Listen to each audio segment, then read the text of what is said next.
ഓം നമോ നാരായണായ. ഓം ശ്രീ ഗുരുഭ്യോ നമഃ. നാരായണീയം ദശകം 37 കൃഷ്ണാവതാര പ്രസ്താവം. ശ്ലോകം 1. സാന്ദ്രാനന്ദതനോഹരേ നനുപുരാ ദൈവാസുരേ സങ്കരേ ത്വത്കൃത്വാപി കർമ്മശേഷവശതോ യേതേന യാതാഗതിം തേഷാം ഭൂതലജന്മനാം ദിതിഭുവാം ഭാരേണ ദൂരാർദിത ഭൂമി പ്രാപവിരിഞ്ചമാഷിതപദം ദേവൈ പുരൈവ ഗതൈഹി.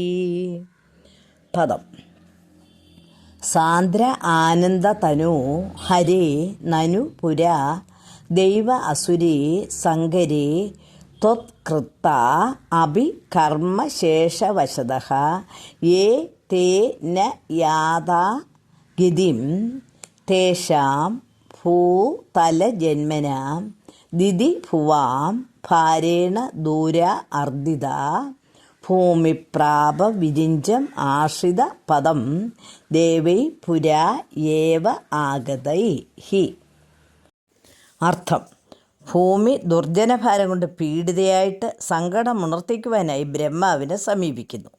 നിത്യാനന്ദമൂർത്തിയായ മഹാവിഷ്ണു പണ്ട് ദേവാസുര യുദ്ധത്തിൽ അങ്ങ് നശിപ്പിച്ച അസുരന്മാരുടെ പാപഭാരം അവശേഷിക്കിയാൽ മുക്തി ലഭിക്കാതെ അവർ വീണ്ടും പൂജാതരായി. അവരുടെ ഭാരത്താൽ പീഡിപ്പിക്കപ്പെട്ട ഭൂമിദേവി തൻ്റെ സങ്കടമുണർത്തിപ്പാനായി ബ്രഹ്മാവിൻ്റെ സന്നിധിയിലെത്തിയപ്പോൾ അക്കാര്യ നിർവഹണാർത്ഥം മുൻകൂട്ടി അവിടെ എത്തിയിരുന്ന ദേവഗണങ്ങളും ബ്രഹ്മപാദ പൂജ ചെയ്ത് അവിടെ നിന്നിരുന്നു. ശ്ലോകം 2. ഹാഹാ ദുർജന പൂരിഭാരമതിതാം പാദോ നിതൗ പാതുകാം ഏതാം പാലയ ഹന്തമേ വിവശതാം സംപൃച്ഛ ദേവാനിമാൻ ഇത്യാദി പ്രചുരപ്രലാപ വിവശാം ആലോക്യതാദാമഹീം ദേവാനാം വദനാനി വീക്ഷപരിതോ ദത്തൗ ഭമന്തം ഹരേ. പദം: ഹാഹാ ദുർജന പൂരി ഭാരമതിതാം പാദോ നിധൗ പാതുകാം ഏതാം പാലയ ഹന്ത മേ വിവശതാം സംപൃച്ഛ ദേവാൻ ഇമാൻ ഇതി ആദി പ്രചുര പ്രലാപ വിവശാം ആലോക്യ ധാധാ മഹീം ദേവാനാം വദനാനി വീക്ഷ്യ പരിതഃ ദത്തൗ ഭവന്തം ഹരേ. അർത്ഥം: ബ്രഹ്മാവ് ഭൂമിദേവിയുടെ ആവലാതി കേട്ട് തൻ നിവർത്തിക്കായിക്കൊണ്ട് ഭഗവാനെ ധ്യാനിക്കുന്നു. ഹാ കഷ്ടം!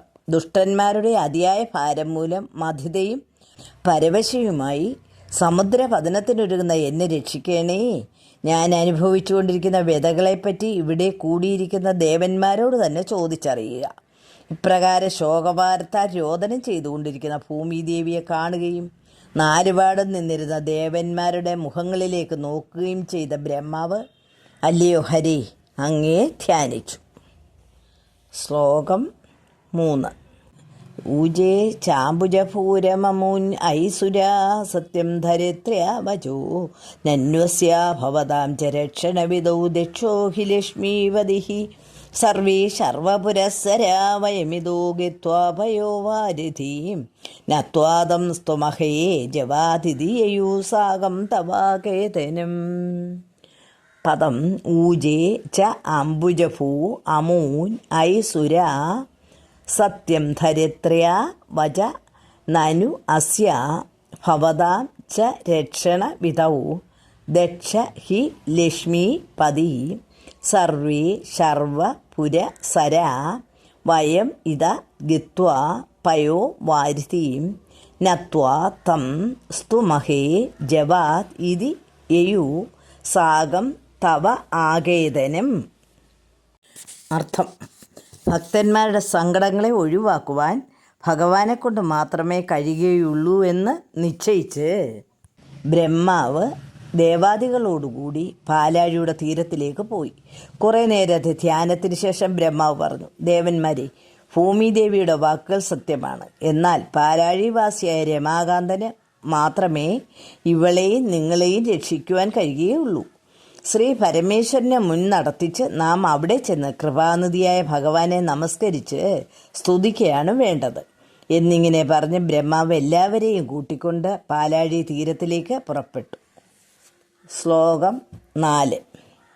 തേ മുക്താനിലശാലി ദുഗ്ധജലദേ തീരം ഗതാസംഗതാഃ യാവത് ത്വത്പദചിന്തനൈക മനസാ താവത് സപാദോ ജഭൂഃ തത്വാജം ഹൃദയേ നിശമ്യ സകലാനാനന്ദയന്നൂജിവാൻ ആഖ്യാത പരമാത്മനാ സ്വയമഹം വാക്യം തദാകർണ്യതാം. പദം. തേ മുക്ത അനിലശാലി ദുഗ്ധജലദേ തീരം ഗതാ സംഗത യാവത് ത്വത്പദചിന്തന ഏക മനസ താവത് സ പാദോ ജഭുഃ തത് വാചം ഹൃദയേ നിശമ്യ സകലാൻ ആനന്ദയൻ ഊജിവാൻ ആഖ്യാത പരമാത്മന സ്വയം അഹം വാക്യം തത് ആകർണ്യതാം.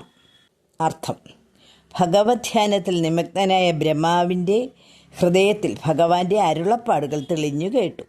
മനം തെളിഞ്ഞ് ഇളങ്കാറ്റേറ്റ് ശോഭിക്കുന്ന ക്ഷീരസാഗര തീരത്തിലെത്തിയ ദേവസമൂഹം ഭഗവാന്റെ പാദപങ്കജം ധ്യാനിച്ചു കൊണ്ടിരിക്കവേ ഭഗവാന്റെ അരുളപ്പാട് അന്ധക്കരണത്തിൽ കേട്ടറിഞ്ഞ ബ്രഹ്മാവ് എല്ലാവരിലും ആനന്ദം വളർത്തിക്കൊണ്ട് പറഞ്ഞു, ദേവന്മാരെ, പരമാത്മാവിൻ്റെ വാക്യം ഞാൻ കേട്ടിരിക്കുന്നു, അത് നിങ്ങൾ കേട്ടുകൊള്ളുവിൻ.